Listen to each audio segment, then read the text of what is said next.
Hello there guys, and welcome back to the channel. Now the good news is that I am kind of set up in the new place. Obviously there is still a ton of work to be done around the place and a ton of boxes to be unpacked and stuff like that, but for most of that I should be just a-okay to start recording videos again. And with the move and all, I also had some health issues. But all that put aside, in this video I'm going to be trying to cram in last 3 war videos. And this is going to be war number 10 against the New Nation. So New Nation, extremely capable alliance. And also due to the move and everything else that was happening, I didn't really have the busiest wars. So we're going to kind of fast forward through the boring bits. I'm going to leave you with the more interesting ones. So you can see that this, again, is super important war because both of the alliances are pushing for top 3. Well, for top 1st position. And my team is Quake, Nick Fury, and Dr. Doom. So this first fight is against Sorcerer Supreme, and we're starting on Arc Overlord and Vigorous Assault. I used a level 1 start boost just because I have far too many of them. You really don't have to, but it's kind of nice because you can nullify the armor up and regeneration immediately, fuel your Mystic Dispersion, and get your level 3 quicker, and basically everything's happening easier. Obviously, with Dr. Doom, this fight is still extremely safe, even if you do not use that boost. And now it's just kind of a matter of, dropping a level 3 and seeing how much punishment Sorcerer Supreme can take. This node, I don't know. I typically see Tiger placed here, sometimes Sorcerer Supreme, but I think it's a bit of a diversity node. I don't think I have seen people trip up too much here, but, you know, why not? So I'm gonna go here. I think I'm going just for a level 3 because why not? She did nullify my Fury from the first level 3, but after this level 3, obviously the fight's gonna be pretty much over. She's at few percent, and here we go, the finish. Very quick, very straightforward fight. Next fight is Masochism, Indomitable, Invisible Woman, and that's perfect for Nick Fury because whenever she's bleeding, then her invisibility is unpaused, even if she goes invisible. And obviously Nick Fury, if I have enough tactical charges, can bypass Mess, and I can shrug off all the debuffs need be to forcefully take her out of the invisible state. On top of that, I can place plenty of debuffs on Invisible Woman, which quite significantly mitigates that masochism healing. So we can see that first 30 seconds and the fight's already halfway done. So I'm gonna be doing the couple of medium, light, medium combos then just to get some more debuffs going in order to be able to mitigate the masochism healing. And obviously then you finish combo with light for the bigger damage, and it's very quick and straightforward fight. So next I'm going to be moving to path 7. This is actually a bit interesting fight, so because this fight used to be a lot worse. It used to be a lot worse with powerful from afar.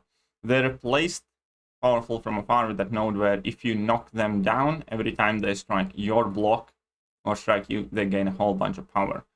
So long as you don't knock the opponent down, that node doesn't do nothing. So that's pretty much going to be the plan here. Obviously, you can still knock down the opponent and just wait out that buff effect that they get.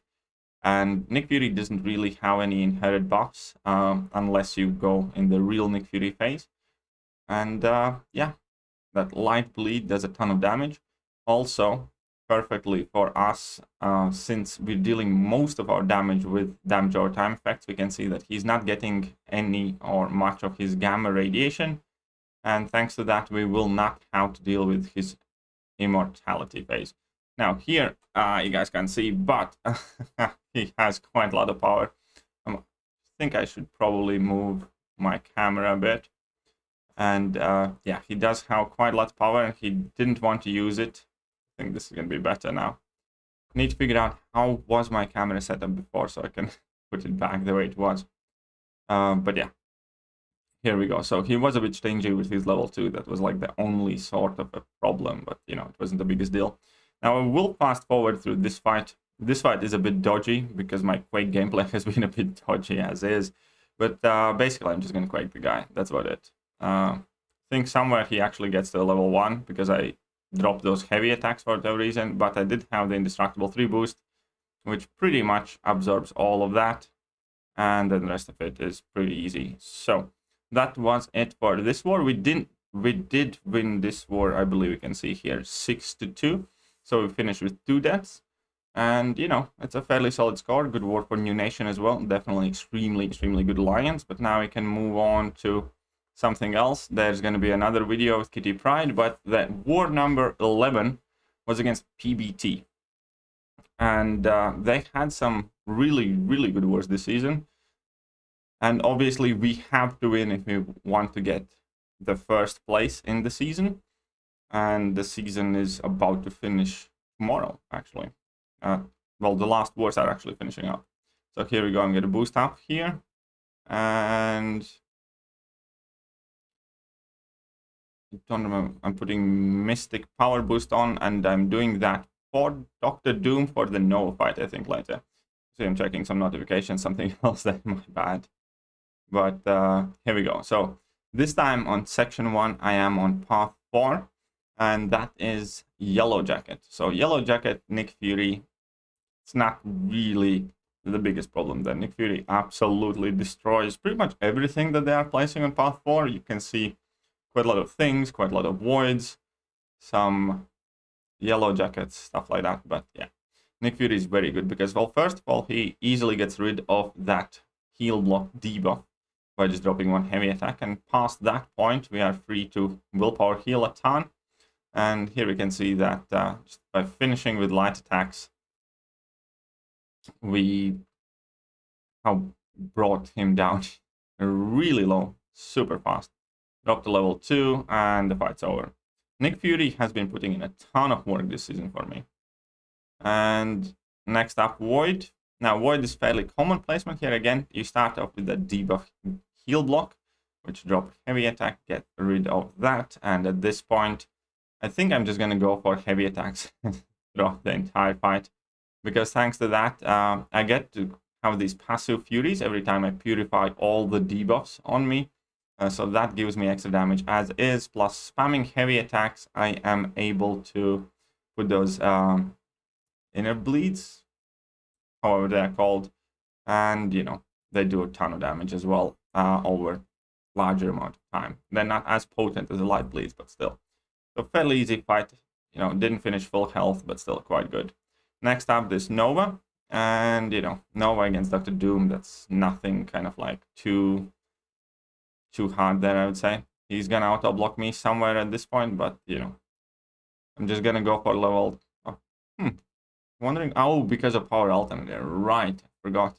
This node also has Power Alternator, which is quite annoying, so I do need to time my special attacks in kind of very specific manner to make sure that he doesn't end up at 3 bars of power whilst I don't have Aura of Hazard active. But we can see that this fight has worked out extremely well. I was actually slightly bit worried about this fight, but, you know, you can see that it's not too bad. A level 3 here, and then a couple of mediums, and the fight is over.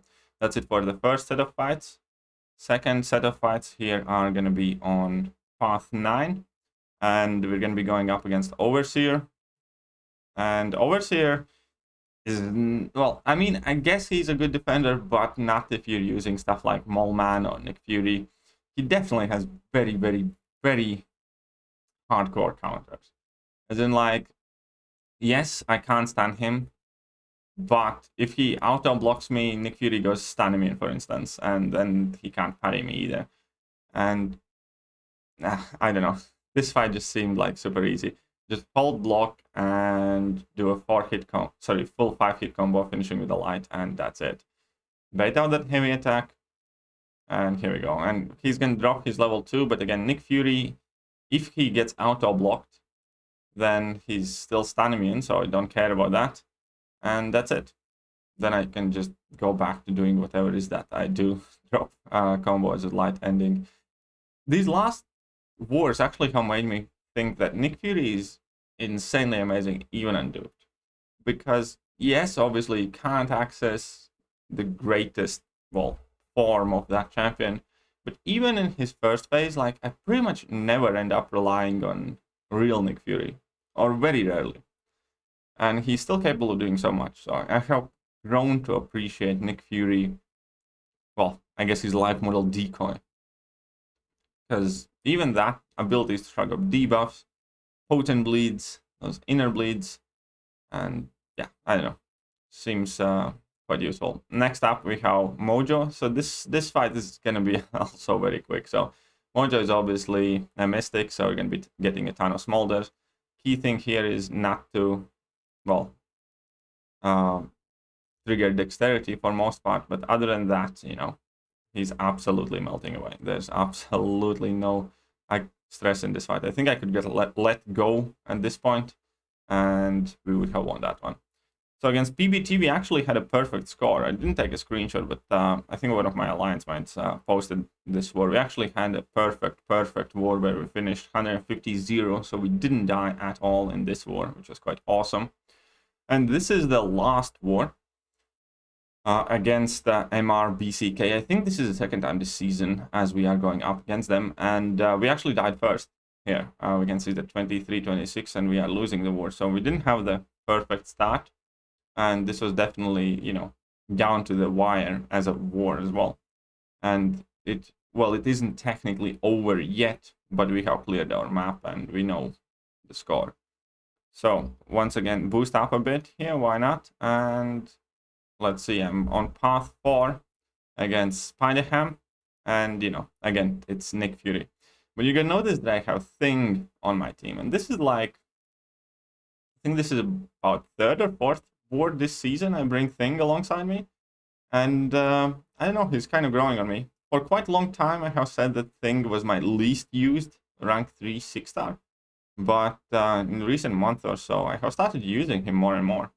And the key turning point there, I guess, was, well, first of all, he came up with the defense. But I think the key turning point was actually getting him all the way up to SIG 200.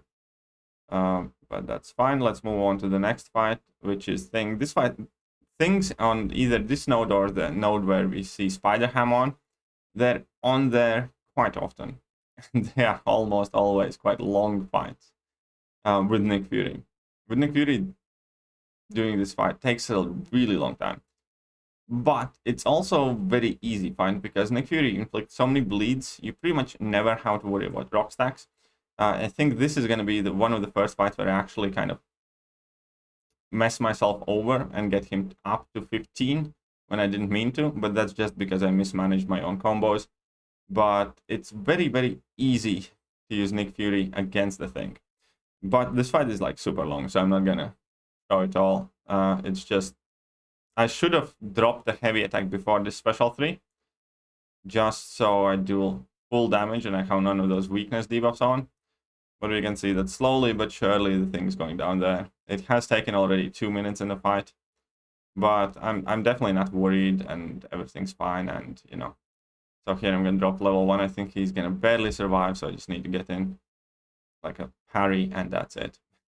They are quite long fights though. And next up, I have final, 4 fights of the war here. So we can start off with this Havoc on that EMP modification aspect of evolution node. On the way to the left side. There are people waiting for me already. So I'm going to actually put up the tech boost for Warlock. Just so, well, the fight goes quicker. You don't really need those tech boosts here either, but, you know, why not? So I think this is where I actually start the fight. So here we go. I activate the Indestructible 3 boost once again, because this war actually is like super close at this point. There's like 2 death difference, I think, or 1 death difference. But the plan is to basically make sure he never uses a special attack. Now, one node that I did forget was that bubble shield thing, where after 10 hits on my block, he goes unblockable. And I kind of forgot about that, and you can see it twice mess me up. I only later realized what had been happening. So I'm gonna go in for a parry here, and he's unblockable, so he lands 2 hits and 2 of my indestructible charges are gone. Here I go for a nice big level 2. I get back to bar of power, and I just need to make sure he can't use his level well, any special attack. Even if he does, he only has one charge for that armor buff. I have not triggered dexterity a single time in this fight. So you can see that this is going fairly smooth. And again here, I'm gonna mess up that bubble shield count one more time, I think. Oh no, I guess I didn't. Oh, fair play. Or I did. Well, either way, he was unblockable there. But another level 2, and the fight is sorted. So not the cleanest fight, but still perfectly acceptable. Next up, a long shot on this Vigor node. So I'm gonna give my Warlock one of these juicy big potions. Kind of felt bad I won't save up these, because you can't really get to them normally outside of compensation. So I definitely do want to keep saving as many of those as I can. But I'm also not buying regular Alliance potions with my glory, because they're so overpriced. I'd rather use units if I have to than use glory for them potions. The potion price hasn't changed in like last 2 years or something. They're so overpriced. But you know, it is what it is. So here we go. Against Longshot. Again, it's a fairly easy fight. Especially Vigor, you know, we completely shut down that healing, even if he would trigger it. Other than that, just parry heavy or parry a few hits and get to level 2 and then done and dusted again. He never gets a special attack off in this fight. And there's very little to worry about. Next fight is against Vision Arcus. And I'm going to be using Thing here, because Thing is actually very good counter to Vision Arcus. I'm going to be using Thing against that Cosmic Ghost Rider as well, but the Cosmic Ghost Rider fight's actually going to be a mess. The Cosmic Ghost Rider fight's actually going to be a bit of a mess. So let's go up against this Vision Arcus. This is, I think, second time I take Vision Arcus with Thing. Last time I did it, he was on the node where Cosmic Ghost Rider is on. But the base idea is, you know, this is a buffet node, and Thing is immune to buffet, so he will never heal from it ever. Also, Thing is immune to armor break, so I don't have to worry about those armor breaks or cold snaps or armor shatter or any of that stuff. And, well, other than that, it's just baiting out his special attacks and stuff like that. But I'm perfectly comfortable kind of trying to avoid this level 2s or whatever else.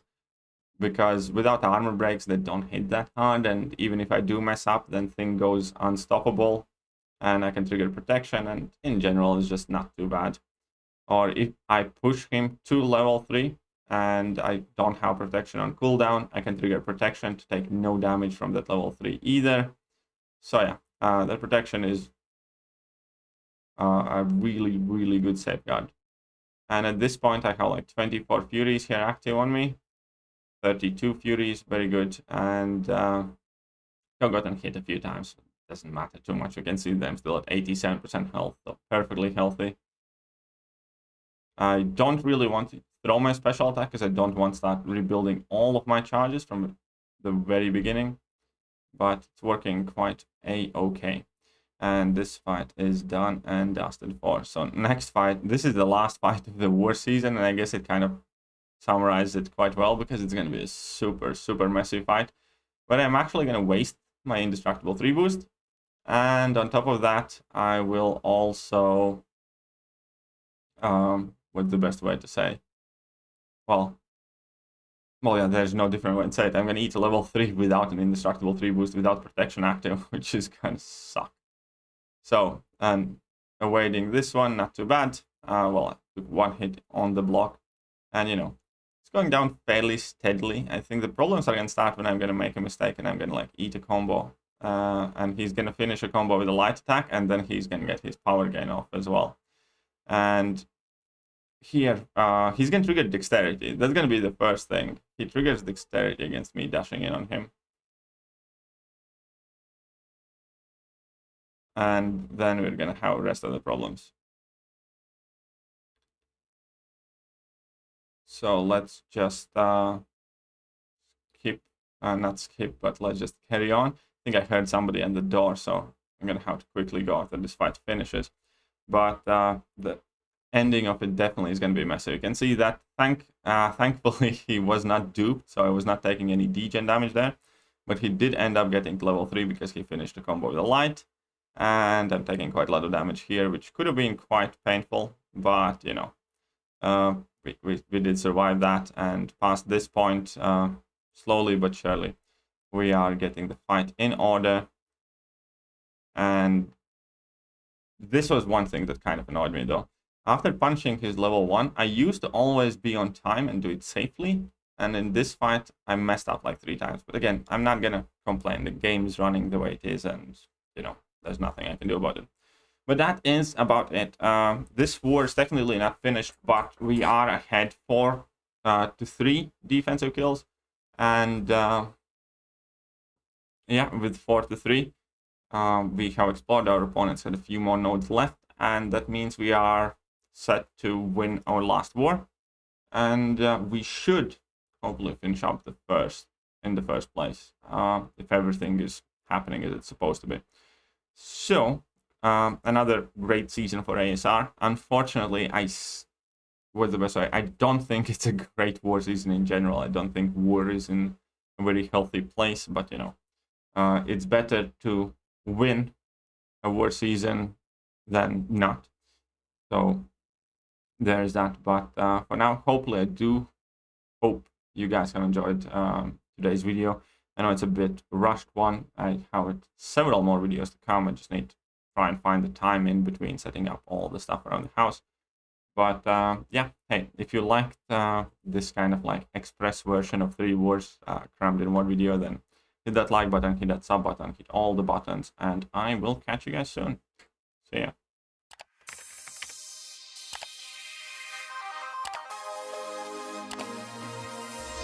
Hello there guys, and welcome back to the channel. So we have all the information about